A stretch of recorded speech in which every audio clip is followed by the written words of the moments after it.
You've just seen some pictures of Macintosh. Now I'd like to show you Macintosh in person.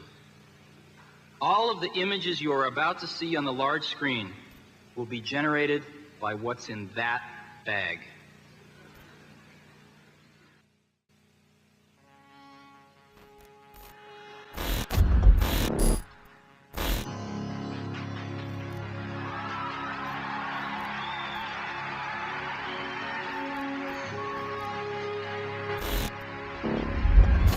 iPhone XS comes in 3 finishes: gold, silver, and smooth.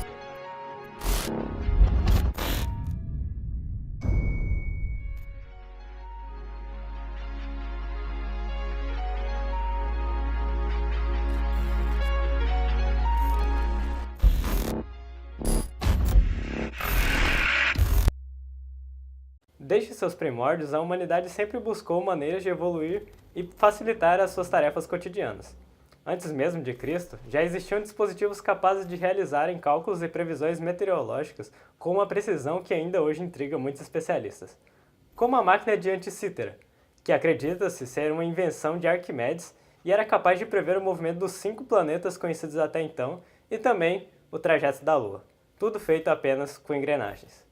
A verdade é que a vontade de inovar é parte formadora do ser humano e, com o passar dos milênios, nos vemos cada vez mais apegados a dispositivos que realizam a maioria de nossas tarefas e tornam tudo mais rápido e automático. Nos últimos séculos, temos vivido uma fase que é evidentemente um dos maiores saltos que a evolução tecnológica já teve. Agora é possível descobrir o mundo com apenas um toque.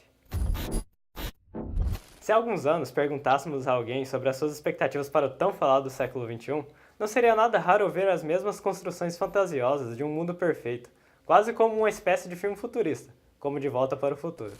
But Dr. Brown is about to change all that. Are you telling me that you built a time machine out of a DeLorean? He's sending Marty 30 years back in time. Tudo seria uma idealização de um modo de vida muito atraente e facilitado, com robôs e programas que fariam de tudo para o bem-estar humano, situação que pode ainda ser almejada por muitos, como é possível observar no recente jogo da Quantic Dream, Detroit Become Human. More and more androids show signs of deviancy. There are millions in circulation. If they become unstable, the consequences will be disastrous. You do the housework, the washing, you cook the meals, and you take care of Alice. No entanto, agora, logo no breve início do tão superestimado terceiro milênio, os avanços estão trazendo cada vez mais problemas e dúvidas nunca antes tratadas. Não se sabe mais distinguir moral e ética dentro das redes. Os valores de produção nunca foram tão confusos. Autores nunca foram antes postos tanto em prova. As redes encaram, pela primeira vez, um inimigo tão forte que é capaz de destruir toda a concepção de internet que foi criada ao longo dos anos. Esse é o artigo 13. A internet é algo fascinante. Oficialmente nascida no ano de 1969, a gigantesca rede de redes que liga dezenas de bilhões de dispositivos ao redor do mundo tem fornecido ao longo dos últimos tempos um vasto leque repleto de inúmeras possibilidades com as quais nossos antepassados não ousariam a sequer sonhar. Extrema agilidade em qualquer gênero de comunicação independente da distância, acesso a materiais de outras regiões, sociedades e culturas nunca antes disponibilizados e, é claro, entretenimento gratuito e de fácil acesso destinado a pessoas de todas as idades. Focando agora, momentaneamente, na área do entretenimento, essa facilidade não é apenas aplicada ao consumidor.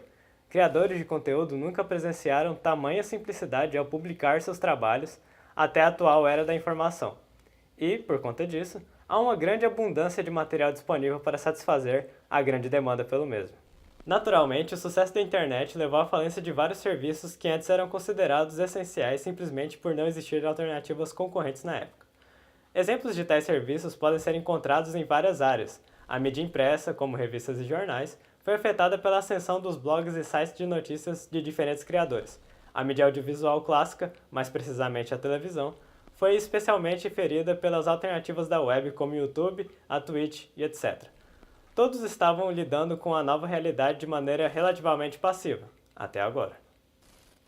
A existência dos serviços de streaming de vídeo mencionados há pouco só é possível graças à maneira pela qual a responsabilidade pelo conteúdo postado nos mesmos é completamente do autor do conteúdo, e não do serviço onde tal material está sendo divulgado.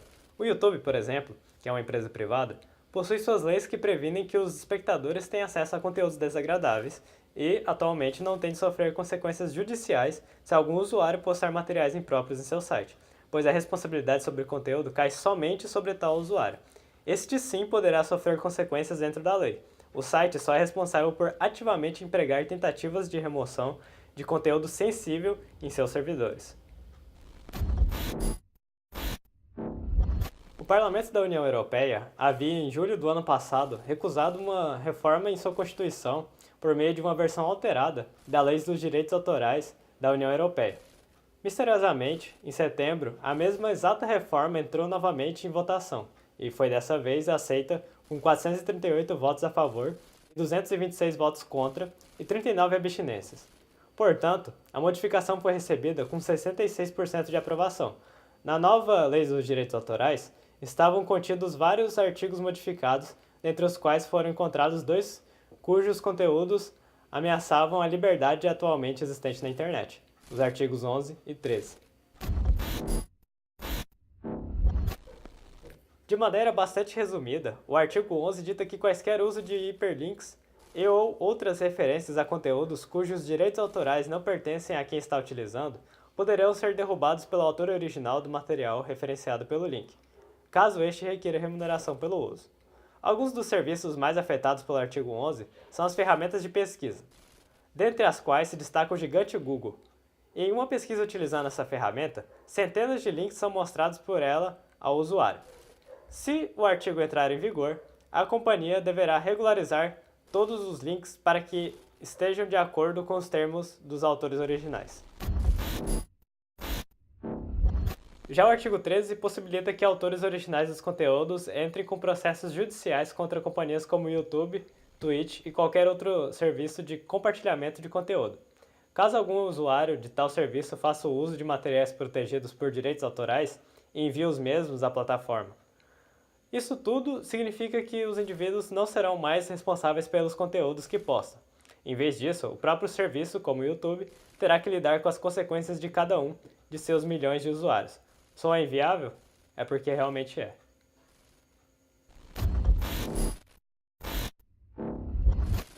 A CEO do YouTube disse em um post que o artigo 13, da maneira como está escrito, ameaça acabar com a habilidade de milhões de pessoas, tanto criadores de conteúdo quanto usuários casuais, de postar conteúdo em plataformas como o YouTube. Também ameaça bloquear os usuários da União Europeia de ter acesso a materiais que já estão disponíveis em canais de criadores de conteúdo em todo lugar. Isso inclui toda a biblioteca de conteúdo educacional disponível no YouTube, como aulas de idiomas, tutoriais de física e outros materiais auxiliares. Ela pede também que os usuários protestem em seus canais e redes sociais pela hashtag SaveYourInternet.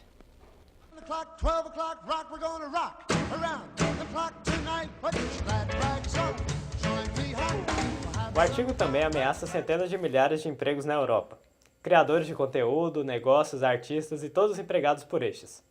Tal proposta poderia forçar plataformas como o YouTube a aceitar conteúdo somente de um pequeno número de grandes empresas, pois seria muito arriscado permitir que criadores de conteúdo menores postassem seu material, pois as plataformas seriam diretamente responsáveis pelo conteúdo.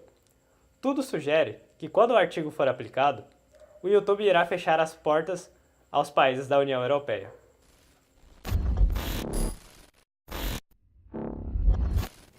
Seguindo esse mesmo raciocínio, muitos, se não todos, dos serviços de streaming de vídeo que têm público na União Europeia irão adotar uma de 2 medidas. A primeira seria liberar acesso somente a grandes empresas, na quais a plataforma pode confiar, assim não correndo risco de ser processada por uso inadequado de direitos autorais. A segunda, encerrar completamente seu funcionamento em países dentro da União, para, novamente, não correr riscos por conta de direitos mal utilizados. Isso significa que os criadores de conteúdo que têm seu público concentrado na Europa irão inevitavelmente sofrer muito com a perda de capacidade de publicar vídeos ou imagens que não sejam 100% criados por eles. Oi, meu nome é Betina, eu tenho 22 anos e R$ 1.042.000 de patrimônio acumulado. O assunto já virou meme na internet. Os europeus brincam com o triste futuro da web. O impacto não será sentido somente por quem vive na Europa, já que vários dos conteúdos postados por lá têm público internacional, inclusive aqui no Brasil. Olhando pelo lado do YouTube, criadores de conteúdo de entretenimento como PewDiePie, maior canal individual do YouTube, Feromonas e Want, youtubers portugueses que têm grande público no Brasil, canais de react, etc., assim como canais educacionais, irão ser impossibilitados de postar seus conteúdos normalmente, visto que contém materiais que são protegidos por direitos autorais. O cenário resultante de tal reforma iria ser quase como um governo totalitário. Um exemplo clássico e bastante grave desse modelo de governo, para se ter ideia, é o de Kim Jong-un, na Coreia do Norte. O porquê?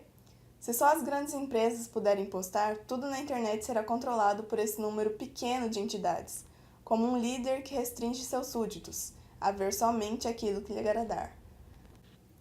Um grande perigo que está espreitando o mundo afora é a possibilidade de outros países seguirem a mesma ideologia no que se refere a direitos autorais. Se o Brasil, por exemplo, decidir adotar leis parecidas, estaremos em um radical passeio destinado à escuridão.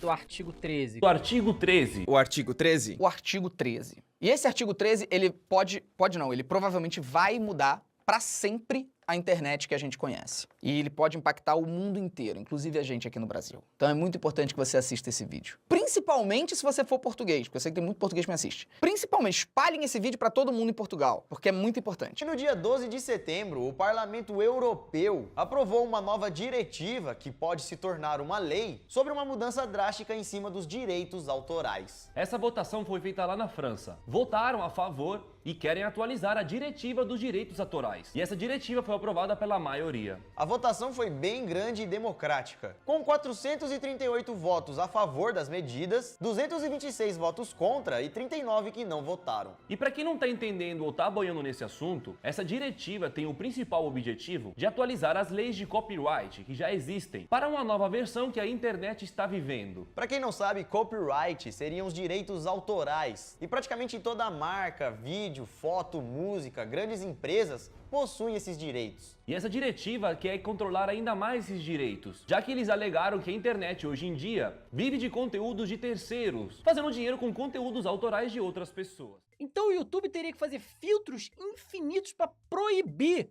qualquer tipo de coisa que entrasse. E aí o que acontece?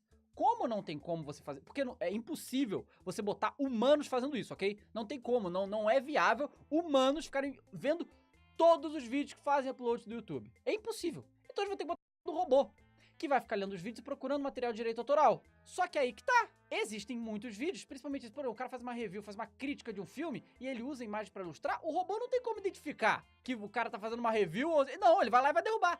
Tudo na hora. Não só YouTube, mas qualquer site que hospede conteúdo de terceiro vai ser assim. Minha sugestão é, leiam sobre, falem sobre e vamos trabalhar para oferecer soluções melhores pro artigo 13 e também se preparar para caso alguma coisa semelhante venha acontecer no Brasil no futuro, mudando a internet do jeito que a gente conhece ela. A data de início do vigor da nova diretiva irá depender muito de cada país da União, já que mesmo pertencendo ao grupo, cada estado possui sua própria legislação e a modificação de uma lei leva tempo. A faixa prevista para a implementação dos artigos varia de 2020 a 2022. O artigo 13 é só uma pequena parte de uma diretiva muito maior, denominada Diretiva dos Direitos Autorais no Mercado Digital.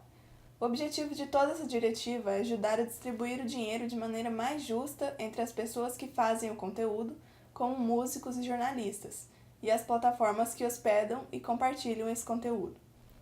A União Europeia crê que, até agora, grandes plataformas como Google Notícias ou YouTube estavam ganhando muito por simplesmente hospedar conteúdo feito por outras pessoas. Porém, não muito dinheiro estava sendo retornado aos criadores originais. É aí que entra o artigo 13. A ideia é fazer com que todas as plataformas tenham uma licença para qualquer conteúdo protegido por direitos autorais que desejam hospedar. E se elas não puderem obter a licença, elas têm de ter certeza que tal conteúdo não entra online sob hipótese alguma.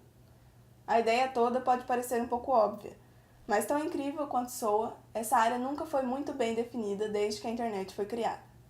Digamos que você tem um canal no YouTube e faz o upload de um vídeo de música sem a permissão do distribuidor que fez o vídeo. Isso é definitivamente ilegal. Mas quem deve levar a culpa?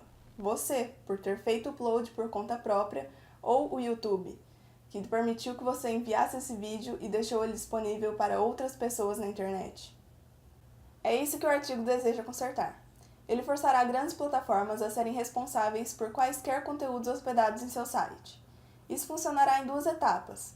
Os serviços podem negociar licenças com os detentores de direitos, por exemplo, quando a plataforma fala com os artistas para que possa postar seu conteúdo no site. O YouTube já faz isso, por isso há tantos clipes musicais por lá. A segunda etapa é, se a plataforma não conseguir a licença, ela deverá utilizar de todos os meios possíveis para impedir a publicação do conteúdo. Mas quem está por trás do artigo? A União Europeia está tentando mostrar essa luta como algo no nível Davi contra Golias. Você tem Davi, representado pela União e pelos pequenos distribuidores, e tem o Golias, representado pelas grandes firmas de tecnologia dos Estados Unidos. Mas, na realidade, isso é muito mais como um Golias contra Golias. De um lado, a favor do artigo 13, você tem as grandes gravadoras e as sociedades coletoras, que são as organizações que coletam pagamentos de direitos autorais em nome dessas gravadoras. Eles realmente querem que o artigo 13 entre em vigor. Do outro lado desse debate, temos as grandes firmas, dentre as quais se destaca o YouTube. Eles realmente não querem ter de fazer nada que irá forçá-los a se preocupar ainda mais com a remoção do conteúdo protegido. Porém, as coisas são um pouquinho mais complicadas que isso. Outros críticos do artigo 13 são Tim Berners-Lee, um dos fundadores originais do www, a Fundação Mozilla, o MIT Media Lab e a Electronic Frontier Foundation. O artigo também foi criticado por uma grande quantidade de experts em propriedade intelectual europeus, que dizem que esse artigo simplesmente não é compatível com as leis europeias já existentes. Então, qual o grande problema? Bom, o artigo 13 não explica muito bem como as plataformas devem impedir todo esse conteúdo protegido de ser enviado. Críticos pregam que só haveria uma maneira de se atingir esse objetivo: filtros de upload. Eles iriam checar todo o conteúdo que é enviado a uma plataforma para ter certeza de que ali não há nada de conteúdo protegido. Se houver algo protegido ali, o arquivo não será enviado. Simples, né? Na verdade, não. Veja bem, filtros de upload podem acabar bloqueando os conteúdos que são, sim, protegidos, mas que poderiam perfeitamente ser utilizados online. O problema é que conteúdos protegidos vêm em vários formatos. Um vídeo de 10 segundos de alguém fazendo lip sync com a música da Taylor Swift, protegido. Um gif de um jogador de futebol americano fazendo um gol, protegido.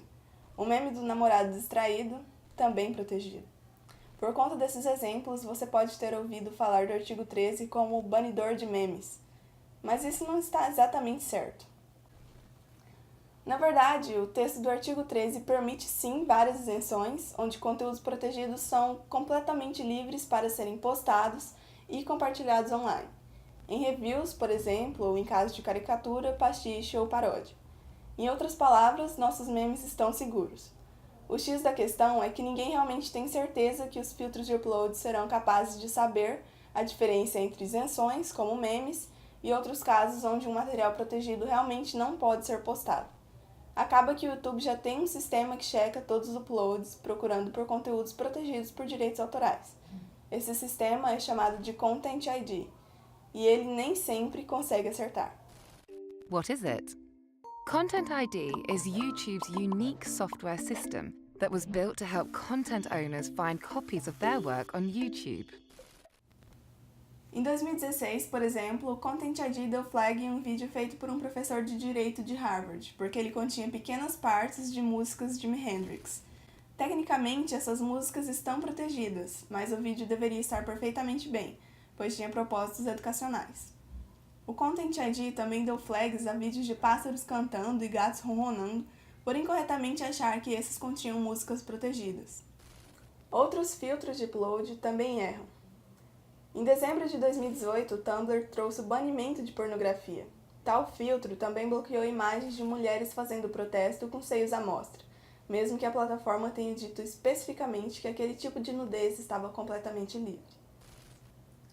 Os críticos do artigo estão preocupados. Se o Twitter, Facebook e YouTube tiverem de começar a filtrar os uploads procurando por conteúdo protegido, teremos muitíssimos casos de conteúdos legítimos que acabam sendo bloqueados. E há outro problema. A União Europeia tem falado muito sobre como o artigo 13 irá impactar grandes firmas. Existe um real perigo de que ele vai atingir sites muito menores. Veja bem, firmas só são isentas do artigo 13 se elas caírem em pelo menos uma de 3 categorias. A firma tem estado disponível ao público por menos de 3 anos. A firma possui lucro de menos de 10 milhões de euros por ano. A firma possui menos de 5 milhões de visitantes únicos por mês. Isso deixa de fora muitas outras plataformas que terão de seguir obrigatoriamente o artigo. Um exemplo é o Patreon, que é um site que ironicamente ajuda criadores a pagar por seu trabalho, e o DeviantArt, que é um site de imagens que deixa as pessoas compartilharem as artes e fotos, etc. Os críticos dizem que sites pequenos não terão poder o suficiente para negociar licenciamentos justos com os detentores de direitos e também verão preços impossivelmente altos na hora de implementar filtros de upload para procurar por conteúdos protegidos. Eles temem que, quando ficarem cara a cara com essas imensas dificuldades, terão de fechar de vez. Protestar, não deixar que nossa voz passe despercebida, mesmo que seja uma batalha muito árdua para ser vencida, não podemos desistir. Muitos youtubers continuam com movimentos contra a proposta do diretivo.